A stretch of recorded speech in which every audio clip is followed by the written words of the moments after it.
Welcome back to another episode of Rock Boys Football Dill. After about an hour of deliberation between the boys, we have come upon our top five defenses in college football going into 2025. And Dill, this has to be the first time in a long time that we haven't had Georgia in the top five.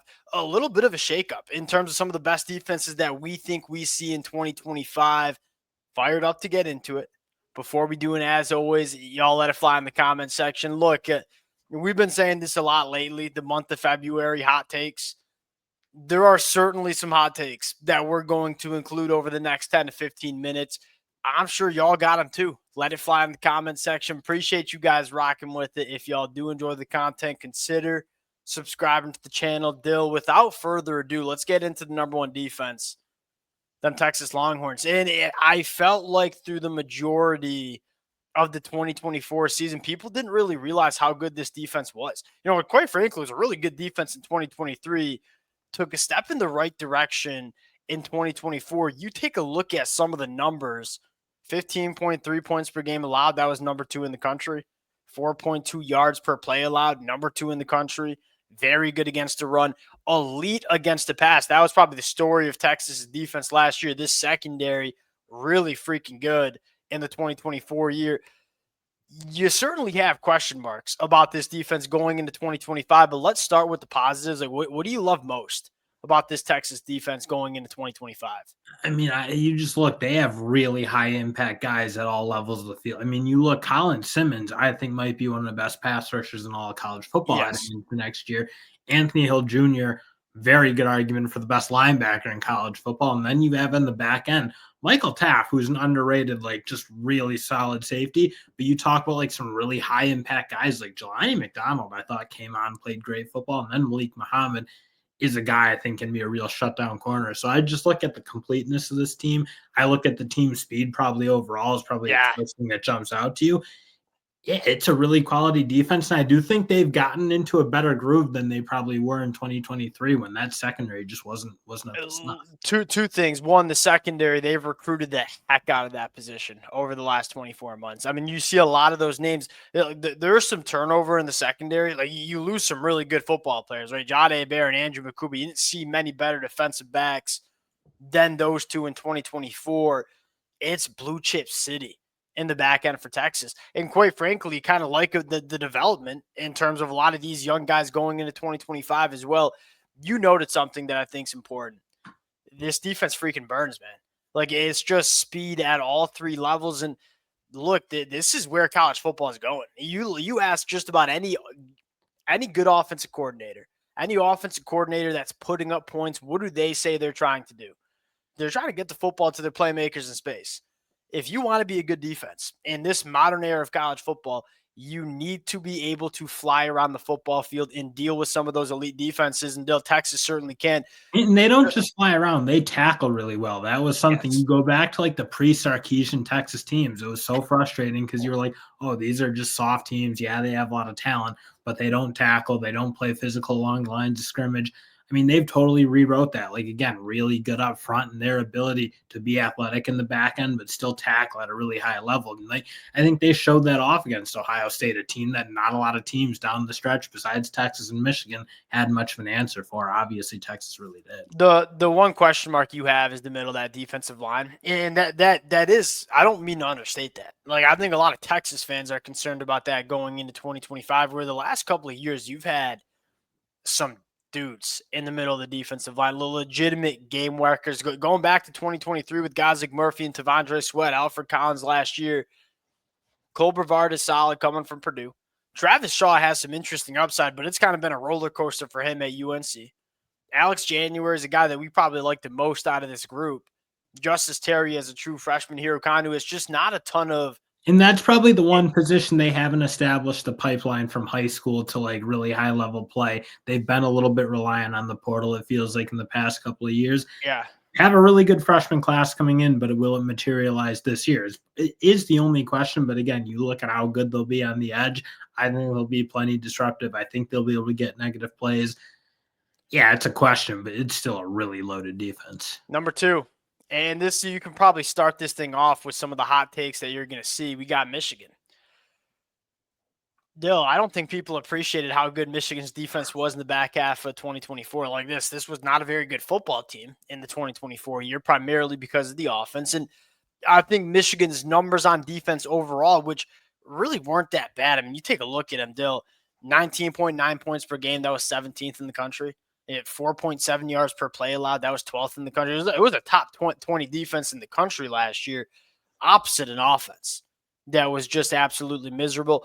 There's two things that I want to note. Number one, the defense in the back half of the season, specifically the month of November, to me clearly turned a page. And I think a lot of that had to do with Wink Martindale. The Wink Martindale coming from the NFL to college, like I know it's very similar to what we saw with Mike McDonald and Jesse Minter, but you know it's a different flavor with Wink running the defense. I think in the beginning of the year, it was this like tension between like the players trying to continue to get comfortable with the defense and Wink Martindale trying to get comfortable with the Michigan defense and personnel as well. Like he was probably kind of leaning on the blitz a little bit in the first half of the year, realized we don't really need to blitz when you have the dogs that Michigan does up front, dialed it back, and Michigan kind of found its groove. Like the last three games, Northwestern gave up 6 points. Ohio State in Columbus gave up 10 points. And then you go to Bama, and this is kind of where I want to hammer this one home. I think some people looking at us like, how can you argue Michigan's defense is going to be number 2 in the country, losing Mason Graham, losing Will Johnson, losing Kenneth Grant? Well, one, Will Johnson didn't really play in the back half of the year. Mason Graham, Kenneth Grant weren't on the football field against Alabama in that bowl game, and Alabama was kind of playing their top guns. I don't look. They ain't no replacing Mason Graham and Kenneth Grant. I don't want to get up here and act like they weren't good football players, but we saw this Michigan defense against Alabama more than hold their own without guys like Mason Graham and Kenneth Graham, which gives you optimism that it's going to be a damn good unit in 2025 as well. And I think one big thing is you'll have more continuity in the A lot of secondary, which continuity. did feel like was the issue early on, is it just they felt out of sorts a little bit in the back end. Like their defensive line was still dominant. It's not like teams could run the ball consistently, but they just blew things in the back end. I think the fact that Wink's back, second year with him and Lamar Morgan, but also like you get your best probably defender or one of your better defenders back and Rod Moore, who missed the whole year. And that, like, you want to make note of that because, again, he kind of was the glue of that back end. So you get him back. Again, Jair Hill played a lot. Zeke Berry played a lot. TJ Metcalf's played a lot. Like, I just think you'll have better continuity. Better, like, I just think they'll get off to a better start because, again, they do have a lot. Yeah, I think that has to do less with the continuity in the secondary, just more with it's Wink Martindale with the same. I mean, this was a brand new defensive coaching staff from the 2023 year to 2024. I think that is going to play the biggest part. The last thing I'll shout out here, Dale, the two things actually. Sorry. One, I think the depth on the middle of the defensive line gets better. That was kind of a problem for Michigan early. Like it was Kenneth Grant, Mason Graham, Rayshon Benny. Outside of those three, like Michigan didn't have a ton of confidence in some of the young cats until the end of the year. Now it's a really deep unit. Number two, is TJ Guy and Derek Moore the most underrated pass rush duo that you see in the country? Like, I mean, all the media attention went to Mason Graham and Kenneth Grant, and look, rightfully so. TJ Guy came out of nowhere this year and dominated. Derek Moore's been that guy since a freshman. I think that's a really underrated part of this Michigan defense as well. Number three, and I'll let you kind of handle this one because I know you're sky high on this football team. Notre Dame coming in at 3, changed to the defensive coordinator spot, which is certainly something of note. I did not love the hire of Chris Ash. I'll come out and say it. But at the same time, with Marcus Freeman running this program, I don't have too much concern about the Notre Dame coaching staff on defense. How are we feeling about this unit? And they addressed, similar to like what Michigan was able to do, they addressed some of the issues with depth in the middle of that defense. I thought that was do you think they did? So I you got to think tell me. Jared Dawson's like very good. I think he's a guy like, yeah, he's not going to be a stat line stuffer, but Elijah Hughes is kind of Jared Dawson just plays high quality ball. Like, just look at what he does. He's not a guy you have to fear when you put him out there. Similar to Cole Brevard. It's not like Cole Brevard for Texas is going to be a guy who's going to be an all SEC guy, but you don't have to worry about him when he's on the field. I think Jared Dawson, good, solid, dependable guy in the middle of that defense. And then, you, again, like similar to some of these other teams, you got your high-end talent on the defensive end spot. Like Bryce Young, really started to, I feel like, be pretty dominant towards the end of his freshman He's going to year. be a freak. Traore and Junior T are really, really good players in their own right. So I think you're good enough up front. And then at the end of the day, I look at what they're bringing back in that secondary. Yeah, they lose Watts, but like Leonard Moore stepped up, looked like a top tier cornerback. Christian Gray, really, really good corner. And then Adam Schuler, like they're returning a really good secondary that played really good football last year. There are some moving parts. Xavier Watts and Jordan Clark, I think, played good nickel. Neither. Everybody's got those again. They addressed Yeah, Devontae I Smith's a agree. really good nickel, and then the linebacker spot might be really good this year if Kingston Villian. The linebacker spots, that might be outside of Georgia, maybe the best linebacker unit that you see in the country. That is a very my question again is replacing guys like Riley Mills up front and Howard Cross. I still have question marks about the depth of this unit, and I have question marks with the top end of this unit. This is not me like Dill. You have to put Notre Dame in the top 5 because it's one of the best units in the country in 2024. There are question marks in terms of difference makers on the inside of the defensive line. Number 4, and this is where probably the hot takes get started, Dill, Oklahoma. A very similar situation to Michigan here, where it's like you didn't really talk about how good this Oklahoma defense was for 2 different reasons. One, Oklahoma wasn't winning a lot of football games. Number 2, the defense probably looked worse because that Oklahoma offense was dreadful. And when you play opposite an offense that is turning the football over, not staying on the football field, you can't have those elite defensive numbers. Despite that, Oklahoma was still, comfortably top 30 in a lot of categories that you look for on the defensive side of the football. To me, there's 2 driving forces here. Whenever I'm evaluating defenses, I look at the front 7. Can you stop the run? Can you get after the passer? If you can do those 2 things, you put yourself in a very good spot to be not only just a good defense, but a dominant defense, like a top defense in the country.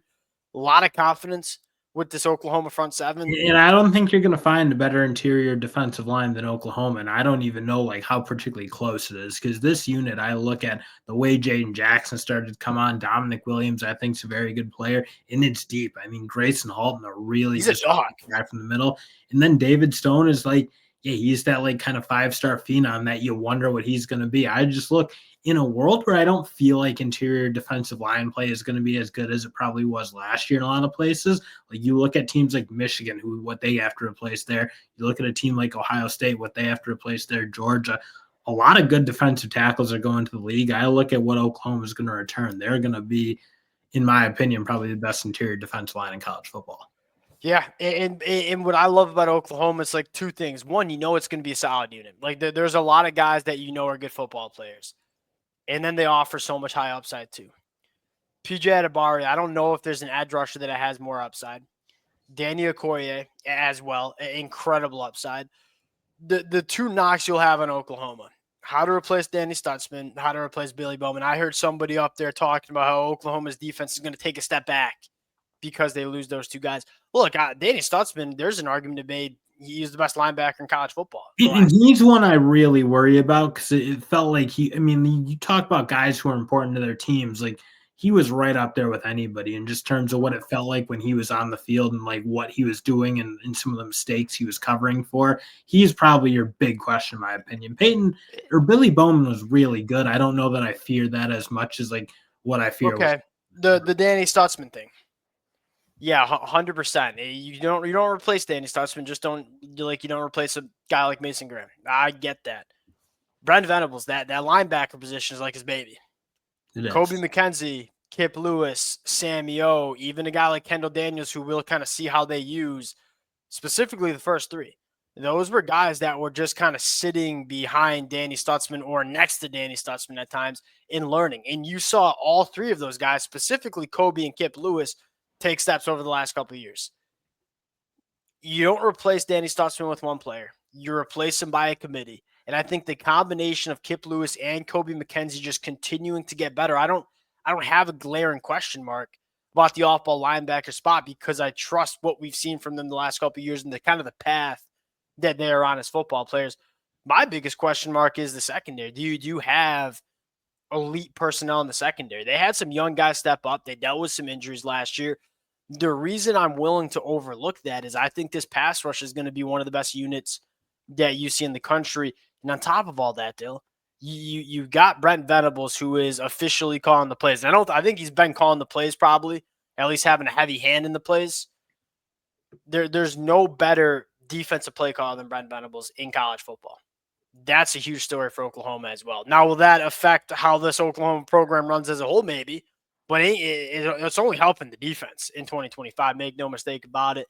Last one on the list, still, you convinced me to put them in here, so I'm gonna make you defend it.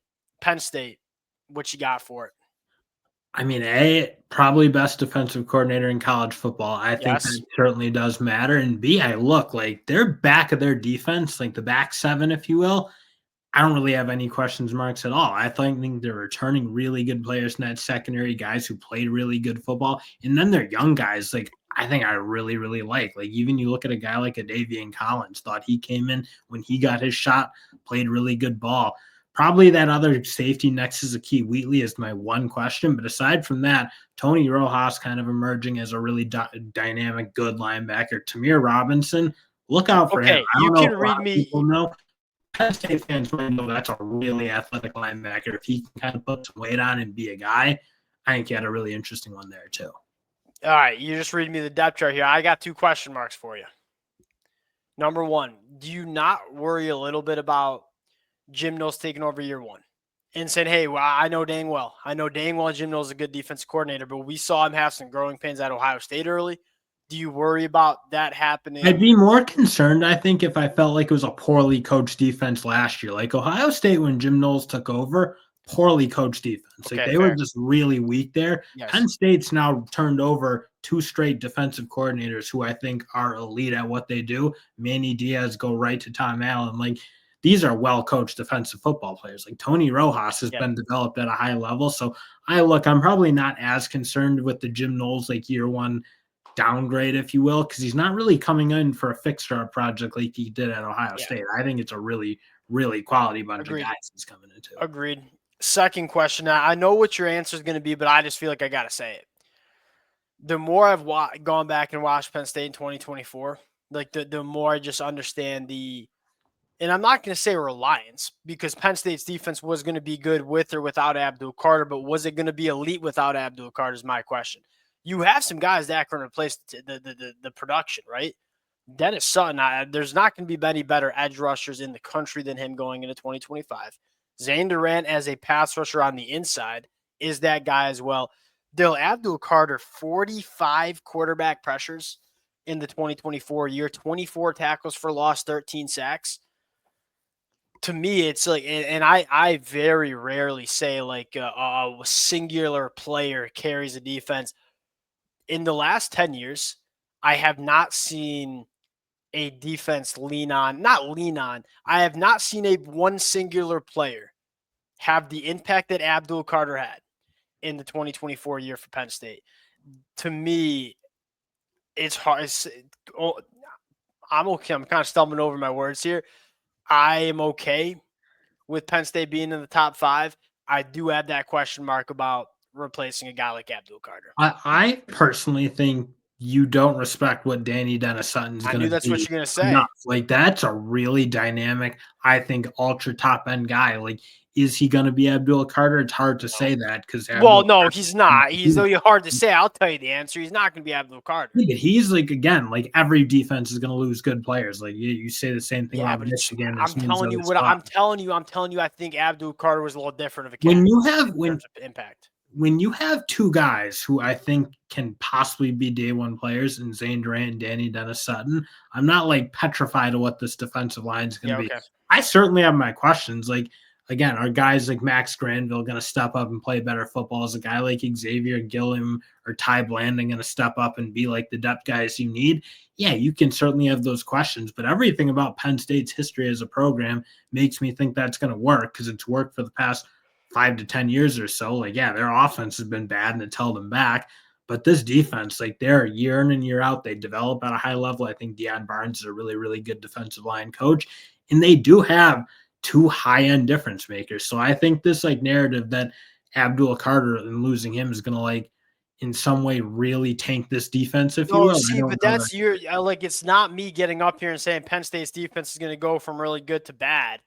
But No, is no, like, I know, are but we like you're talking saying, top like 5 they'll unit? go from really good to like good. Yeah, maybe what I'm saying. Maybe it is I what don't, I'm I don't agree saying. because I think you have All two guys right. who I look at are So super disruptive in my so units that we left off the list that we'll catch heat for. Georgia won. To me, it's just normally going into a year, even when Georgia lost guys like Jordan Davis, they had a guy like Jalen Carter. And when they lost Jalen Carter, they had other guys that they could lean on. To me, this is the first year in a while that is, I just look at it and say, who's replacing Mikael Williams and Jalen Walker and Damon Wilson? Christian Miller, I love. Outside of him, I have question marks about. Ohio State, though, they're going to be a good unit because we know they're going to be super talented. They lose, I mean, a good chunk of not only their starters, but like the two deep of that defense moving on to the NFL. Plus a new coach coming from the NFL, Matt Patricia, who's been kind of out of the game. There's certainly a question mark there. So it's when you have to replace your defensive coordinator and like half of your two deep, more than half of your two deep. That's where I have question marks about Ohio State. They're going to be a very good defense. Are they going to be top 5? I don't know. The two ones that we wanted to include, now I'll let you pick one and sell to people. Clemson, which I picked to be a top 5 defense last year and finished outside the top 40. I blame Wes Goodwin for that. Or Florida, which one would you take to sell to people on? I'd probably have more confidence in Clemson because I look when you have 2 first rounders, like bona fide, no question about it, first round picks on your defensive line in TJ Parker and Peter Woods, you're off to an incredible start. I look at how athletic I think that linebacker core can be. Like some younger guys that people maybe don't totally consider, but like a Jamal Anderson, I think he can be a really good linebacker there. I think this Clemson team, if they're well coached, which they were not well coached last year, not well coached, they just didn't call plays. It felt like in game they were particularly effective. I think this is a defense with Tom Allen, who is as good as it gets in college football as defensive coordinator. They can take a monster step. Yeah, I mean, I don't think you can make an argument that they don't have a top 10 personnel defense. There's a lot of guys that are going to be playing on Sundays in 12 months. Or I guess I should say 18 months on this defense. And then Florida. Look, Florida returns pretty much the whole defense from last year. They were playing like a top 5 defense in the country towards the end of the year, but like legitimately top 5. I'm just going to read you the last 3 games of the season. LSU, very, very good offense last year. Or good No, they offense were last really year. good offense. Yeah. 16 points allowed, 7 sacks, 11 tackles for a loss. Ole Miss, top 15 offense last year. Only 17 points allowed, 3 turnovers forced, 4 sacks, 9 tackles for loss. Florida State, 5 turnovers, 8 sacks, 14 tackles for loss. That's how it should look against the Florida State team last year. That was an elite defense Yeah, they were at the on. end of November. And then, Dill, guess what? Pretty much everybody who was contributing in that month of November is just running it back. And with Ron Roberts getting an extra year to kind of get this defense where he wants, I know it's crazy. It's an extremely hot take in the month of February, but Dill, that from a Your personnel one question might be: do they have enough like real top end like day one kind of NFL talent? I think Caleb Banks is kind of that guy. You really yeah, like what you have there, but I guess my only question is yeah, like that's who's going fair. to step up and make it look like this team is littered with it. Like Yeah, that. yeah, That's yeah. probably Because when you look at top 5 defenses, I think that's fair. But there's not many holes. And so you compare a team like really. Florida to a team like Texas or a team like Notre Dame, like where we love the top end talent at certain spots, but you have question marks. Florida, you don't have any question marks, but you do have that, or you don't have the top end talent, but you don't really have those positions where you have big question marks about. They're going to be a really interesting team. We'll sign out there. Georgia fans, Ohio State fans, let it fly in the comment section. Sorry about it. Appreciate you guys rocking with it. If y'all do enjoy the content, consider subscribing to the channel, and we'll talk to y'all later. Peace.